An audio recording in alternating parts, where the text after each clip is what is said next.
know how you said your parents use you to get back at each other? Wouldn't I be outstanding in that capacity? Ladies and gentlemen, boys and girls, oh my god. Look, I'm starting out the show straight off the bat. Breakfast Club, 35th anniversary of Breakfast Club? Yo, that's something, alright?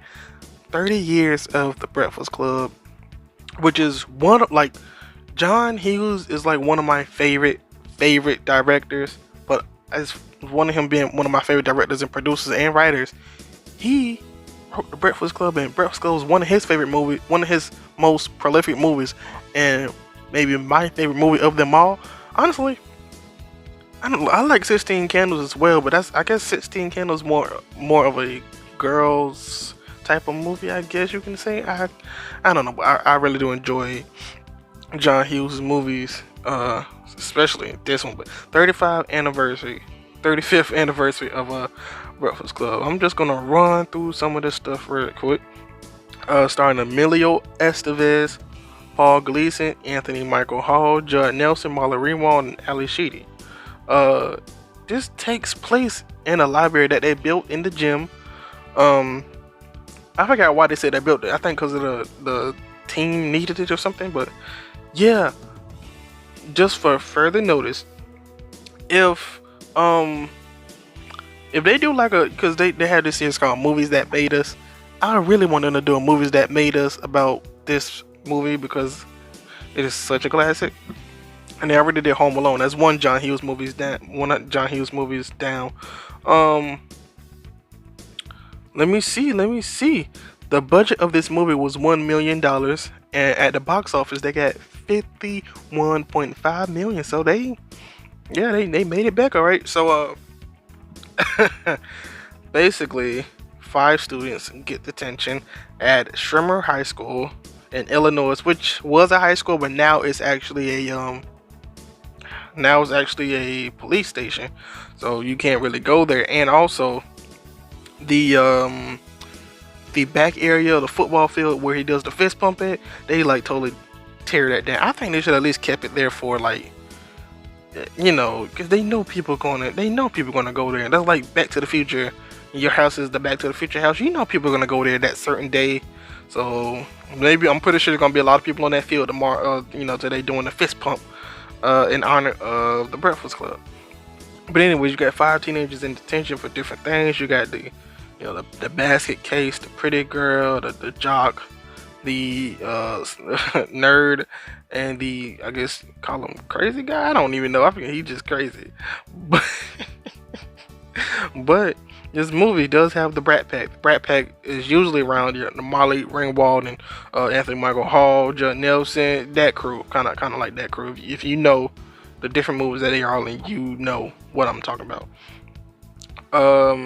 But this, oh man, Breakfast Club is known as the quintessential 1980s film and is considered as one of the best films of the decade. I can agree to that. In 2008, Empire Magazine ranked it 369 on their 500 greatest movies of all times. Okay. And then it rose to Then it rose to 331. Oh, no. Correct me, I'm wrong. It rose 331 places to 38 on their list in 2014. Okay.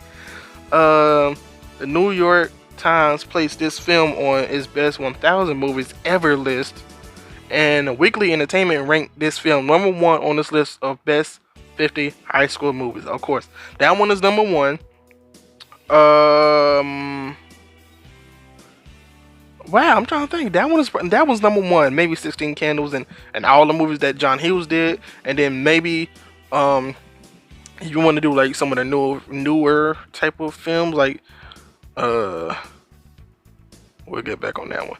But I know what they mean by those high school or teen films, or I'll get on that later.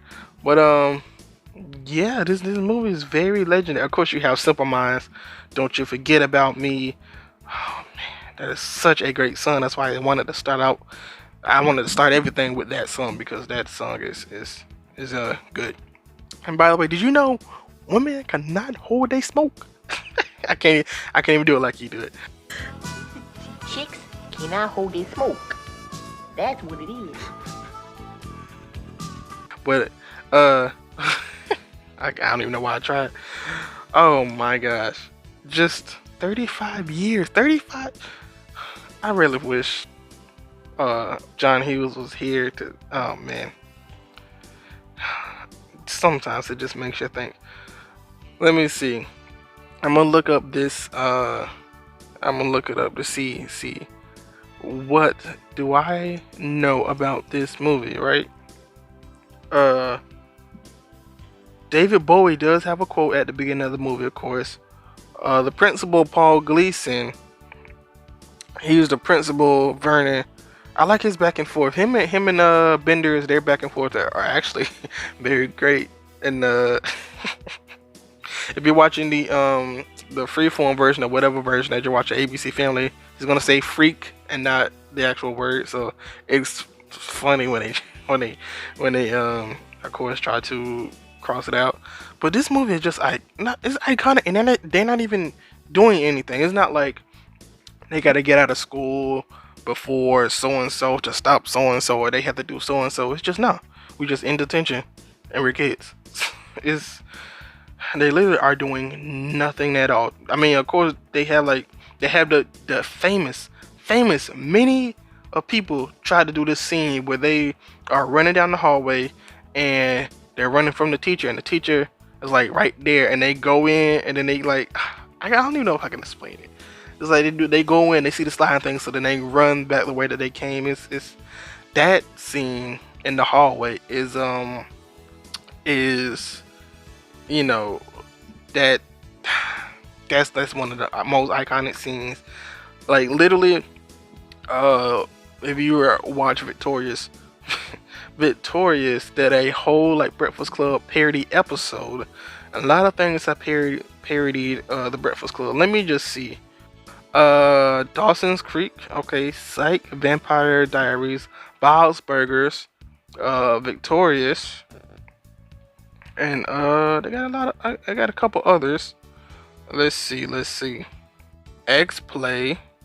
Don't even know what that is, but all right. Family Guy. I would assume so. They do everything. Of course, Victorious, American Dad, of course. Okay, the Goldbergs. I'm pretty sure the Goldbergs is set in that time period, ain't it? Futurama.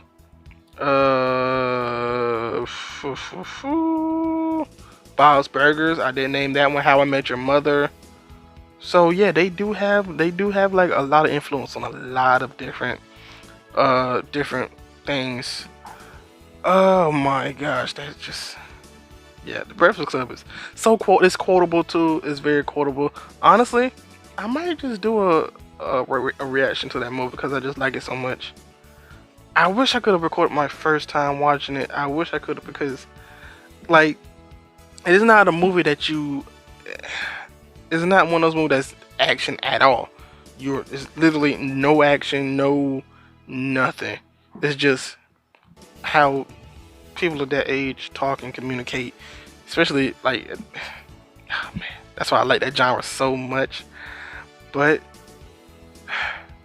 if you're watching this on YouTube, please follow me on Twitter and Instagram at KVNG Primetime. And Primetime is all the time. Listen to the full episode wherever you get your podcast. Thank you very much. Primetime is all the time.